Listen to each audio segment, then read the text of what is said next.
Ziarah ke makam mertua di tempat pemakaman umum TPU Lebong Siarang, Kecamatan Kemuning, Palembang. Guru asal Musirawas kehilangan sepeda motor kesayangannya.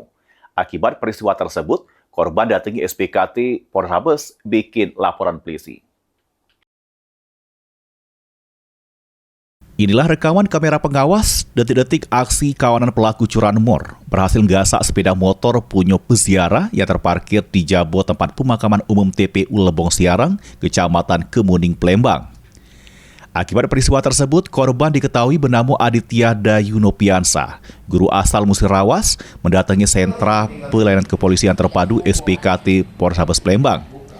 Dikata ke korban kalau dirinya pas kejadian lagi ziarah ke makam mertuanya dengan sepeda motor diparkir ke di TKP.